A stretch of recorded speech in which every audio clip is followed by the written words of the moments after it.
So, Patricia, when you described your first reaction to the cancer and the treatment, you very quickly put it into the context of your family and the community and this whole network of relationships that is your life, or is anyone's life really.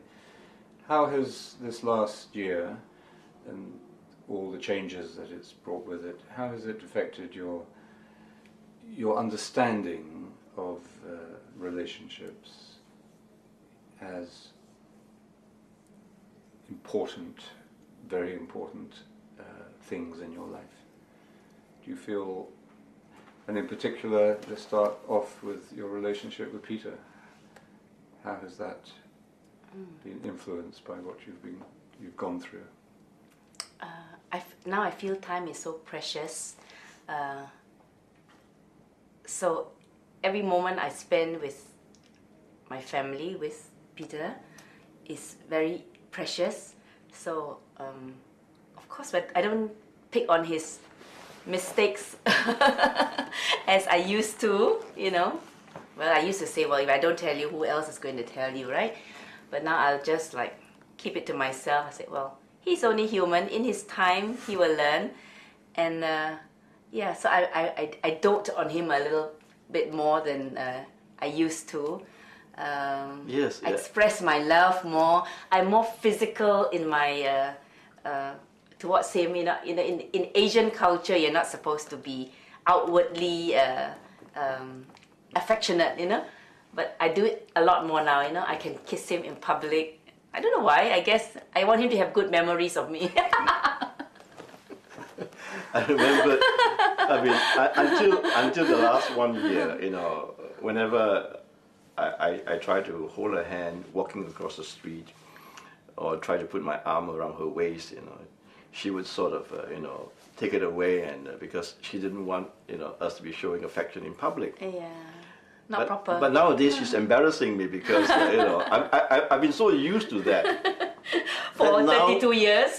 Then now publicly, when she grabs me or gives me a kiss in public, you know, I feel embarrassed because I've been so conditioned to the other form of treatment. Yeah, and I'm also like that to the children, you know. I mean, usually when they come, we'll just be like, "Hi, Mom," and all that. But now I'll go up to them and give them a hug, and really, it's like so precious the moment, you know. I just want to let them know how much I really care for them by this physical closeness, you know. And I will always tell them, I love you, more than I did before. How do they take that? How do the children? Oh, they say, Mommy is getting so huggy and so cuddly. You know? Yeah, they get used, and they also respond in that way, you know. Because the two older children, probably yes. it's a little, they were more mature and they were able to take the shock maybe a little more strongly, but Georgina, who's the youngest, 15, 14. How did it? You said earlier that you felt this immediately. You felt this fear and anxiety about leaving her before she was matured. Old enough to stand on her own 2 feet. Yeah, too young. She's still young. Yeah. But has that changed? I mean, do you feel more confident now? Do you feel you've come closer to her in this last year? Yes, I mean, like, initially especially, you know, every time I'm with her, I would just touch her skin and just, like, you know, touch her hair, smell her hair. It's like, I don't know whether I have any more chance to do it, you know. Whereas before, when she came in and has something to tell me, I would say, okay, later, Georgina, Mommy is busy. But now it's like, yes, what do you want, you know? And even when she calls me to listen to her pop music, which I don't particularly care for, I will do it, you know, and I just sit there and listen.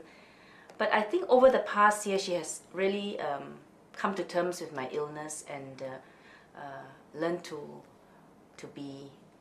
do things on her own, to be independent more quickly than, you know, in the normal circumstances. So I feel more comfortable now about her, you know, like I know she can cope, and besides, Peter will be around if anything happened to me.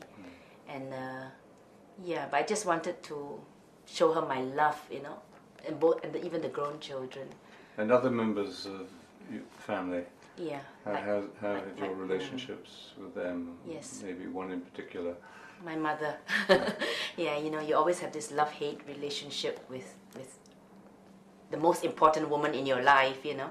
And she used to be always looking towards me to reassure her, to pamper her, you know, and I could never give her enough to make her feel secure, that I would look after her to the end of her days, you know. But suddenly when I am confronted with this illness, and she felt that maybe I go before her, you know, die before her, it was like panic for her, you know. And suddenly things have changed. Instead of me having to reassure her, now she is like taking care of me, which she never really did when I became an adult, you know. She was always looking for me to support, because my father died, passed away 28 years ago. So she has always lived with me and depended on me for every kind of support, you know. And sometimes it gets very tiring, because, you know, you can never do enough for her. But now it's like she's taken that load off me, and she's actually gone off to live with my brother, and that's taken off also another burden of me, because I don't have to face her every day and face all her naggings. And when she comes to visit, she's always in a good mood, and you know, she's be more concerned about me than talking about her own problems. So I think even she herself has matured, you know, and that's great, because I always thought she never grew up from being a you know, pampered child, and later a pampered wife, and then a pampered mother. But now she's really come into her own, and she has her own things to do. So she doesn't have to worry about my day-to-day, the progress of my sickness, or, you know, whatever. So that's been good for her and for me, because I am relieved of worrying about her. You found the right distance. That's in a way, right. That's and I right. You need suppose- both of us needed that space Yeah. to grow and to appreciate each other. You know. Can you think of any relationships which have not benefited from the illness and all that you've gone through? No, I think everything has benefited.